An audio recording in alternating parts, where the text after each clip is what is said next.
Como ustedes saben, hemos estado tratando el tema del escándalo de la gracia. Hoy es la tercera parte de ese tema y la tercera parte del tema va a hablar de la locura de la cruz.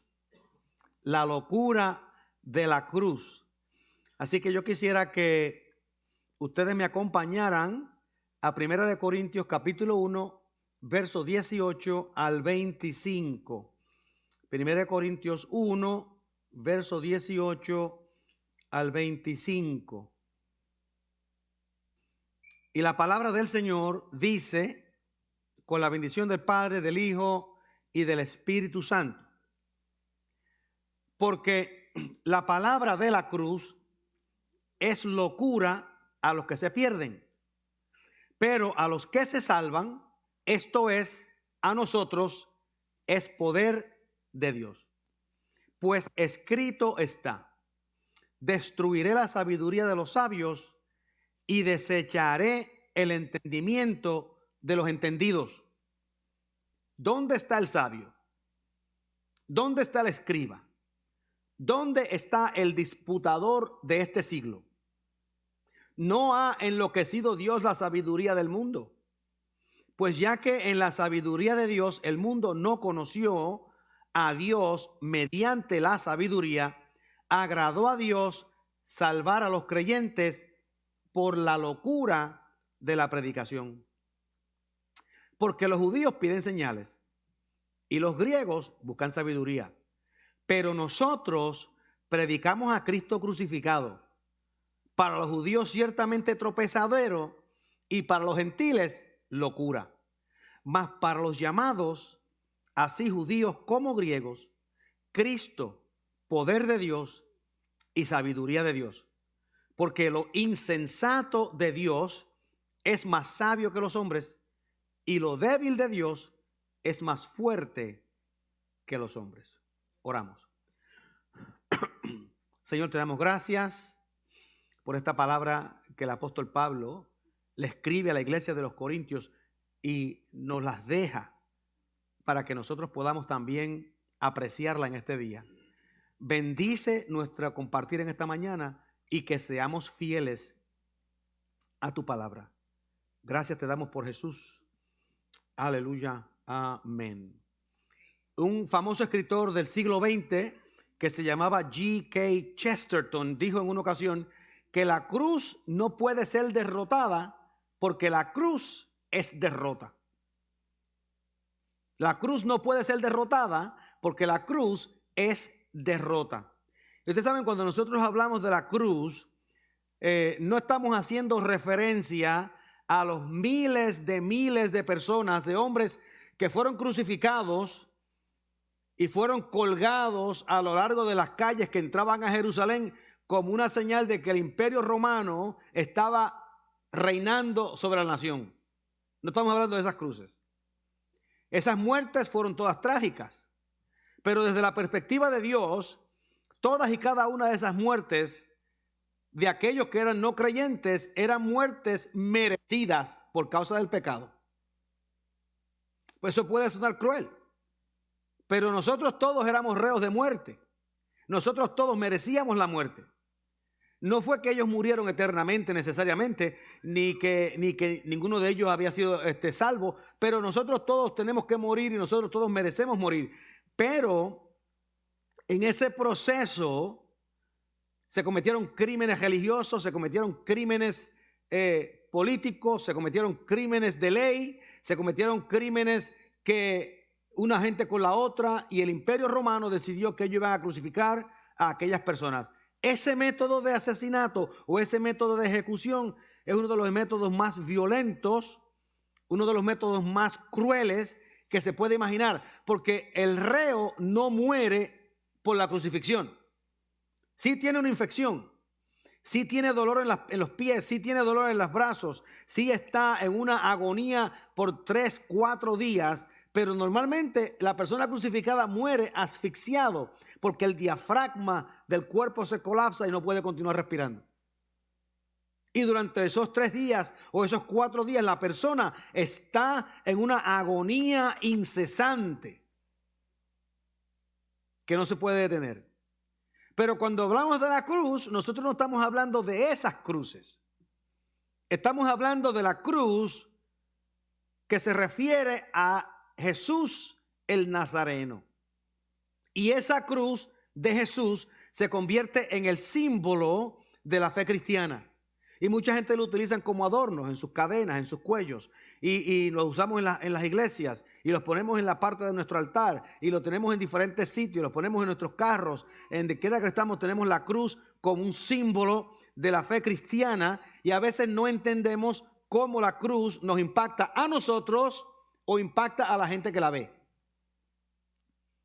Porque el Mesías prometido, el Dios poderoso, el Rey de Reyes, el que vino a traerle libertad a los cautivos y a derrotar el imperio romano y establecer el reino de Dios en la tierra, fue agolpeado, fue humillado, fue escupido y luego fue crucificado en una cruz como un criminal común. A ese Dios lo crucificaron. La cruz es todo o representa todo lo que el mundo odia. Y sin embargo representa todo lo que Dios ama. Cuando el mundo mira a la cruz, ve a un hombre derrotado. Pero cuando Dios mira a la cruz, también ve una derrota, pero con un pequeñito cambio. La derrota que Dios ve en la cruz es la derrota de la muerte, no la derrota del hombre. Dios ve en la cruz la exaltación de Cristo como el Rey del universo.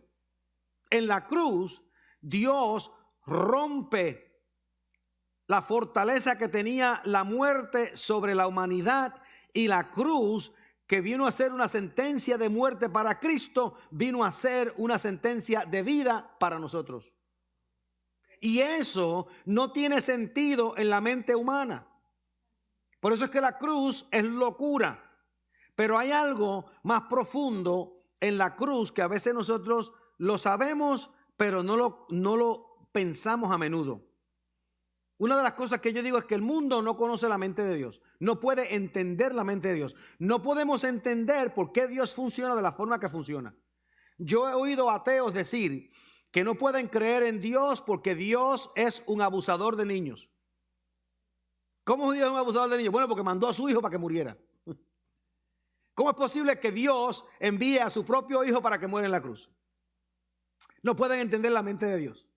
No saben qué es lo que Dios está haciendo. No saben qué es lo que Cristo estaba haciendo. Muchas ocasiones nosotros los cristianos tampoco entendemos los planes de Dios. Nosotros los escuchamos, pero no entendemos cuáles son los planes de Dios. A veces alguna gente yo veo que van de iglesia a iglesia, de servicio a servicio, de predicación a predicación, buscando respuestas a las preguntas equivocadas. Y si usted tiene una pregunta equivocada, lo más seguro, la respuesta que reciba es una respuesta equivocada. Para recibir una buena respuesta debe tener una buena pregunta. ¿Cuántas veces hemos oído nosotros decir a una persona que dice, yo quiero ir a una iglesia que esté llena del Espíritu Santo? Y cuando hacen esa aseveración, todos nosotros sabemos lo que quieren decir. Lleno del Espíritu Santo quiere decir que se canta duro, se grita mucho, se brinca mucho, se corre mucho. Es una iglesia llena del Espíritu Santo. Y sin embargo, en muchas ocasiones, una iglesia supuestamente llena del Espíritu Santo, donde existen todas esas cosas, las personas están constantemente mordiéndose los unos a los otros, peleando los unos a los otros, en chismes, en divisiones. Entonces yo digo, ¿está lleno eso del Espíritu Santo? Si no hay transformación, del corazón y de la persona, ¿dónde está el Espíritu Santo? No estoy diciendo que el Espíritu Santo no está ahí. Estoy diciendo que cuando lo buscamos de esa manera, a veces hacemos la pregunta que no es. Y alguna gente me ha preguntado. A mí me han hecho la pregunta. ¿Por qué Dios utilizó la cruz? Este es otro ejemplo. ¿Por qué Dios utilizó la cruz? ¿Por qué Dios no utilizó un método diferente para traer redención a los seres humanos? ¿Por qué no utilizó un método diferente?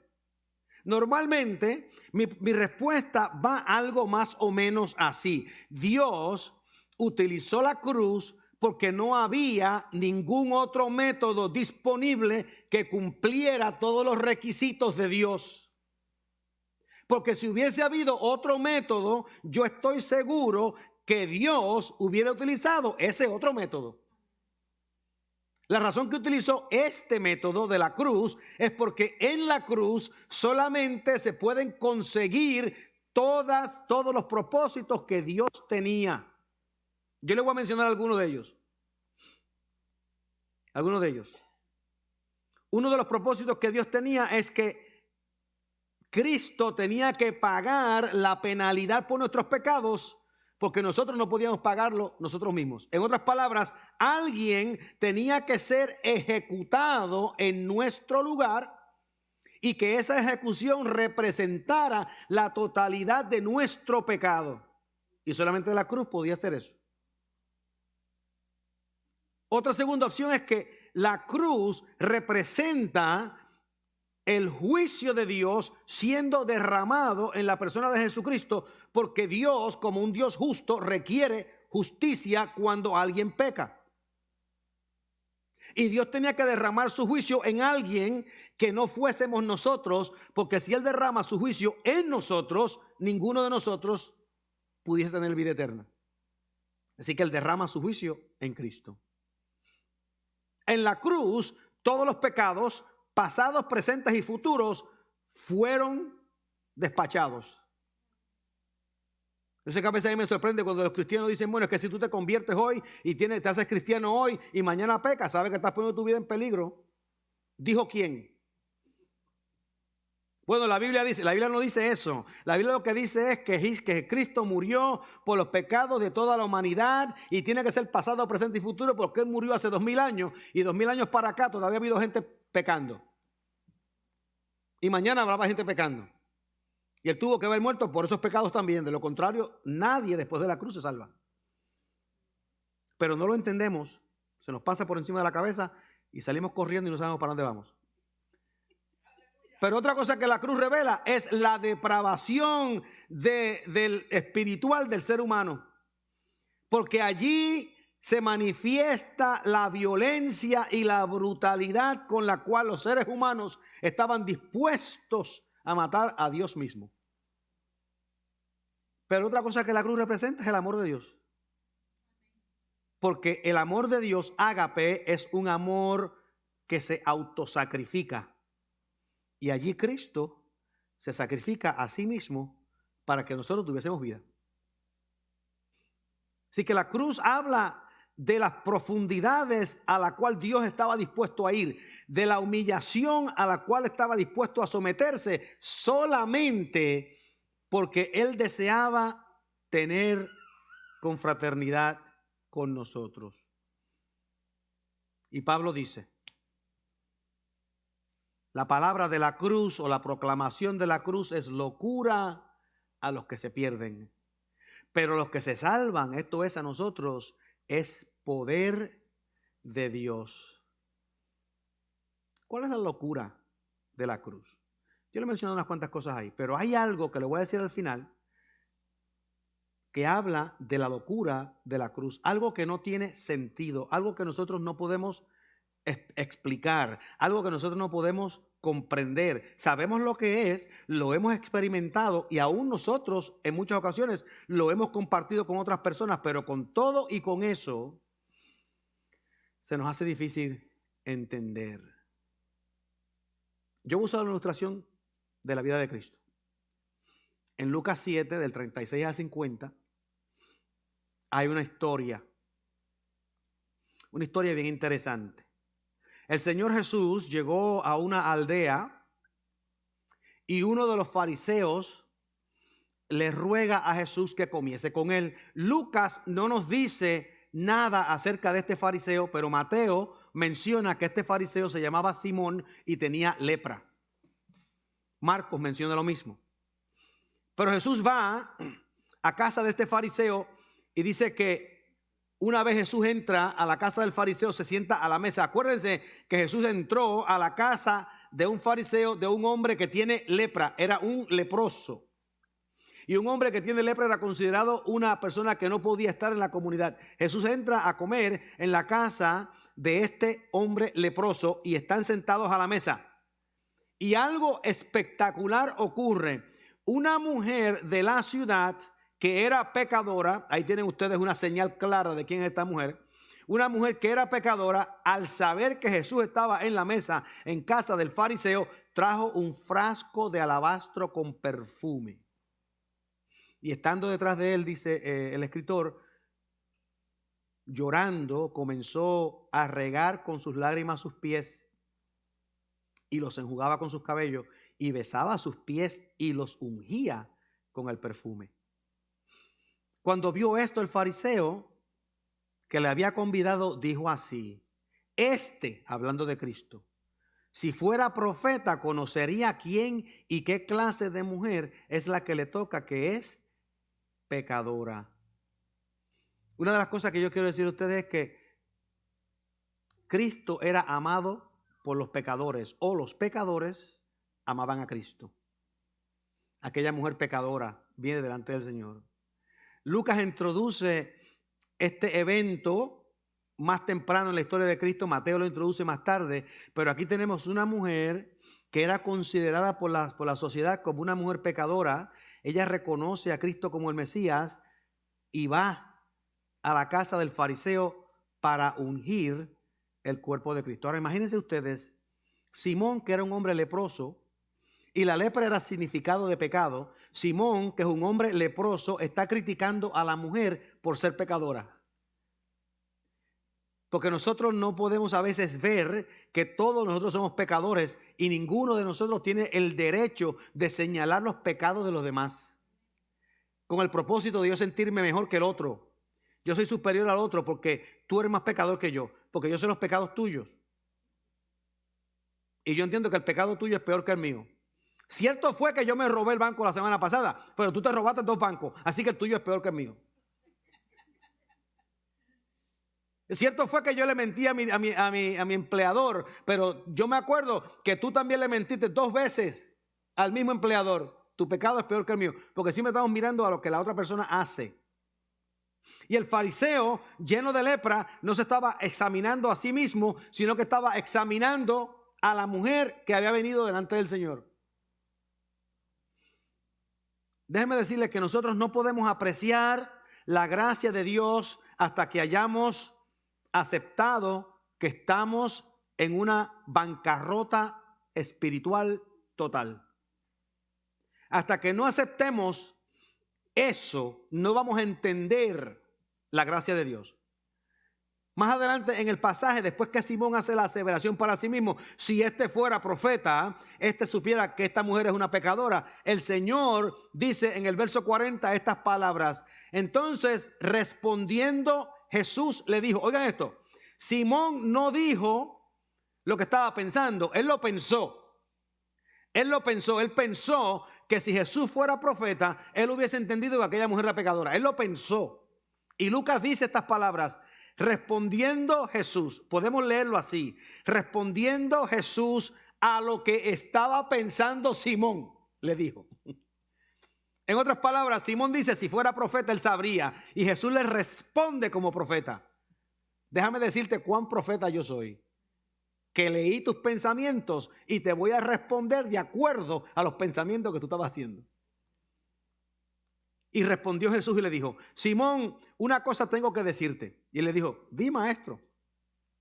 Un acreedor tenía 2 deudores. El uno le debía 500 denarios y el otro 50. Y no teniendo ellos con qué pagar, perdonó a ambos. Di pues, ¿cuál de ellos le amará más? Entienda la frase del Señor. El Señor utiliza un ejemplo físico de dinero. Uno debe 500, otro debe 50. Ninguno puede pagar, los 2 reciben perdón. Y el Señor dice, ¿cuál de ellos le amará más? ¿Cuál de ellos expresará un agradecimiento más grande después del perdón? Obviamente, el que debía 500 denarios, dice Simón. Y el Señor le dice, tú has respondido correctamente. el que debía 500 denarios. Pero ¿por qué el que debía 500 denarios iba a tener un agradecimiento más grande? Porque el que debía 500 denarios sabía en sí mismo que su condición era tan y tan desesperada que él no podía de ninguna forma pagar la deuda. Él entendía su pecado. Él entendía su condición. Él entendía sus problemas y los entendía tan y tan bien que iba a estar bien agradecido por el perdón de lo que habían hecho por ellos. Pero si solamente le perdonan a uno poquito, uno dice, eso no es un gran esfuerzo, porque yo hubiese perdonado a los mismos. O si me dejaran trabajar, yo trabajaba y pagaba lo que debía. Y muchas de las personas que viven hoy día, en el siglo XXI, diciendo que cuando lleguen al cielo Dios va a pesar sus buenas obras en contra de sus malas obras, y Dios va a encontrar que sus buenas obras son más que sus malas obras, Dios los tiene que dejar en el cielo, entrar. Están pensando todavía como aquellas personas que creen que ellos pueden pagar sus propias deudas. Y la deuda no se puede pagar, porque la deuda de pecado es muerte. La deuda del pecado es muerte. ¿Cuál de los dos apreciaría más a su acreedor? Bueno, el que recibió un perdón más grande, pero el perdón es el mismo para 50 denarios o para 500 denarios. El perdón es el mismo para un pecado o para 1000 pecados, porque el que violase la ley en un aspecto de la ley es culpable de toda la ley. Por lo tanto, el perdón es el mismo para ambas cosas y nosotros a veces no entendemos cómo es que eso funciona. Otra cosa que ocurre aquí es que Simón se escandaliza. Se escandaliza Simón y se escandaliza todo el que estaba en la casa porque no pueden entender cómo el Señor podía ofrecerle perdón a aquella mujer pecadora. Aquella mujer no merecía perdón, aquella mujer merecía juicio, ella merecía castigo. Ella se había ganado el juicio, se había ganado el castigo, se había ganado el desprecio de la comunidad. ¿Cómo el Señor la va a aceptar, la va a perdonar, la va a invitar para entrar al cielo? ¿A quién se le ocurre una cosa como esa? A nadie excepto Dios. Porque la sabiduría de Dios es locura para el mundo. Y una de las cosas que nosotros a veces no entendemos es que nosotros no podemos realmente acercarnos a Dios hasta que no entendamos que no podemos pagar la deuda. Mientras ¿alguno de ustedes tiene deuda? ¿Tiene una hipoteca, una carta de crédito? ¿Tiene algo así? Ustedes han oído de esas organizaciones que lo ayudan a uno a reparar su crédito y qué sé yo cuántas cosas. ¿Usted sabe quién va a esa organización a buscar a alguien que le ayude a reparar el crédito? La persona que llega a un momento con tanta deuda que no puede pagar.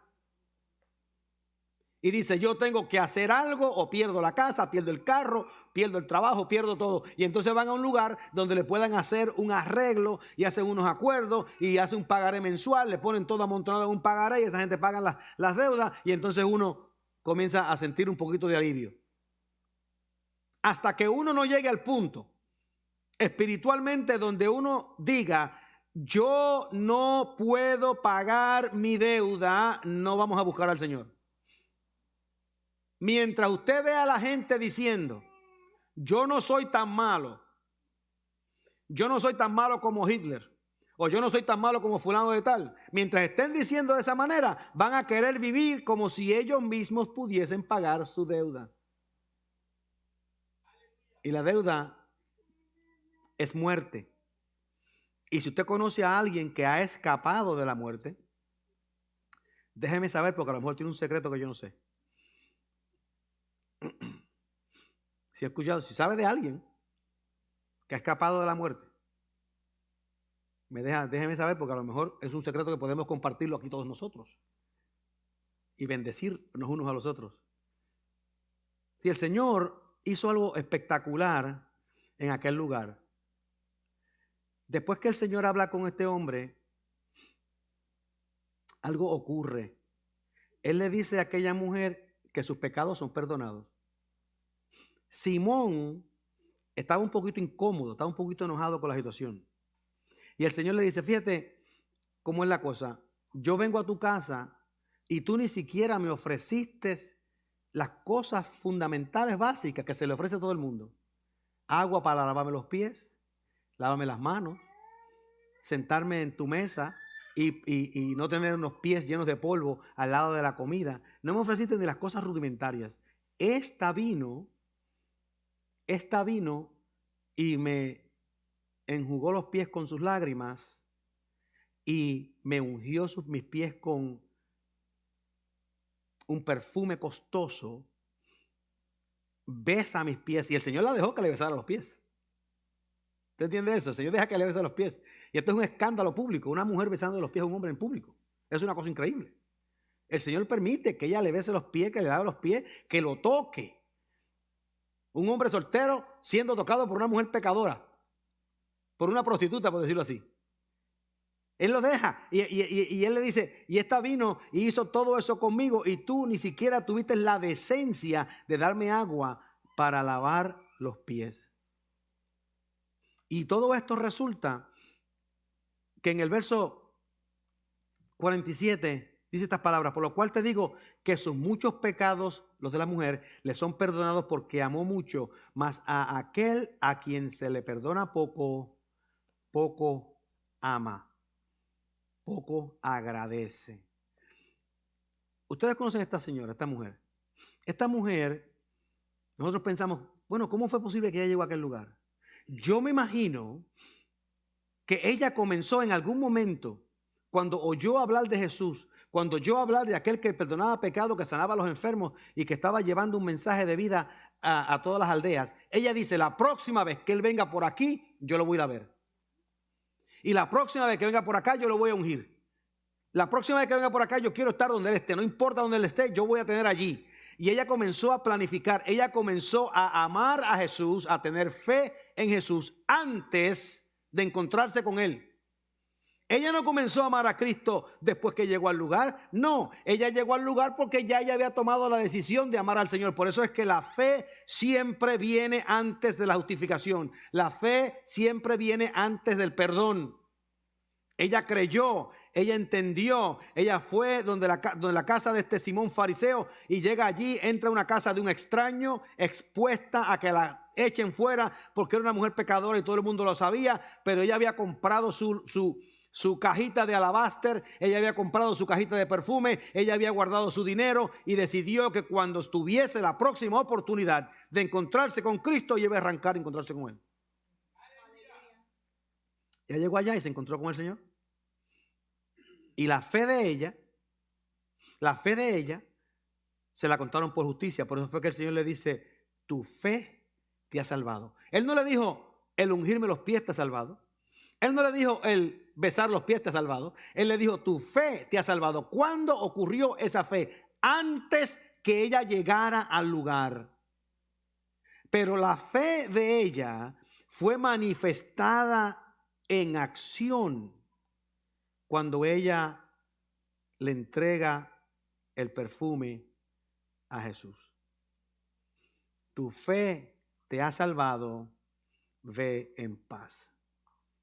Les dije al empezar que quería decirle a ustedes cuál es la locura de la cruz. Y me he mencionado muchas cosas que pueden ser la locura de la cruz. Pero déjenme decirles cuál es la locura de la cruz. La locura de la cruz es que Dios perdonó los pecados de todos los seres humanos en Cristo. La locura de la cruz es que todos los pecados que han sido cometidos, y nosotros podemos leer en la historia cuán horrendos algunos de esos pecados han sido, pero en la cruz todos los pecados fueron perdonados, no solamente porque Dios perdona los pecados, sino porque Él se echa sobre sí mismo la penalidad del pecado. En otras palabras, Dios vio que nosotros violamos la ley, que rompimos el pacto, que nos apartamos de Dios, que nos rebelamos en contra de Dios, que adoramos otros dioses, y Dios dice, yo voy a ir aún así enviar a Cristo, yo voy a derramar sobre mi hijo todo el juicio que yo tengo, yo le voy a entregar el juicio a él va a morir en la cruz en su lugar, yo le voy a perdonar sus pecados y todo el que quiera entrar, puede entrar. Y el mundo ve eso y dice, eso no es posible. ¿Cómo es posible que Dios haga eso? ¿Y qué pasó con el pecado de fulano? Yo me acuerdo, yo crecía, pero ¿qué pasó con aquel pecado de fulano? ¿Y puede Dios perdonar el pecado de fulano? ¿Y puede Dios perdonar el pecado de aquel otro? Porque yo vi a aquel otro los otros días metido por allá en otro sitio, donde no debe estar metido. Y algunas veces, inclusive algunos creyentes dicen, ¿cómo es posible que una persona sea creyente hoy, esté en la iglesia cantando y mañana lo encontremos borracho en una esquina o cometiendo una falta? ¿Y puede Dios perdonar ese pecado? La Biblia dice que perdonó todos los pecados y la palabra todos incluye a todos. La palabra todos no deja nada afuera. Y yo sé que algunos pecados para nosotros son escandalosos, difíciles de aceptar, no nos gusta aceptarlo porque es duro. Por eso es que en la predicación del evangelio es un escándalo. Porque aún los cristianos se escandalizan con la predicación del evangelio.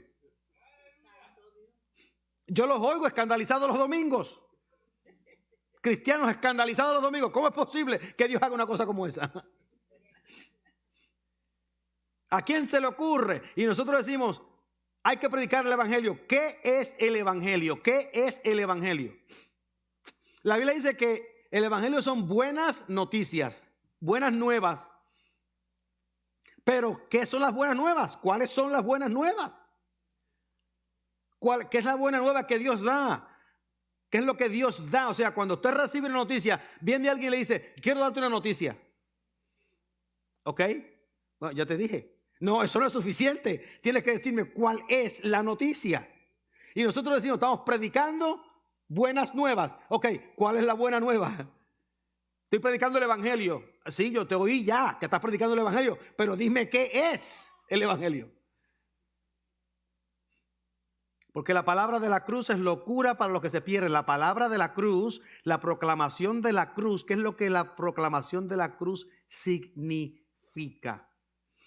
Hay 3 palabras que le quiero dejar de lo que significa la cruz. Número 1, significa perdón. Número 2, significa perdón. Y número 3, significa perdón. Yo le puedo dar 10 más si quieren, pero con 3 yo creo que es suficiente.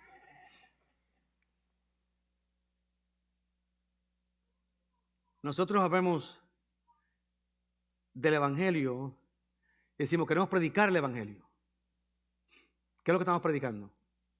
Estamos predicando que Cristo, el Hijo de Dios, vino al mundo, tomó nuestro lugar en la cruz, murió por nuestros pecados y estando colgado en la cruz dijo, Padre, perdónalos porque no saben lo que hacen.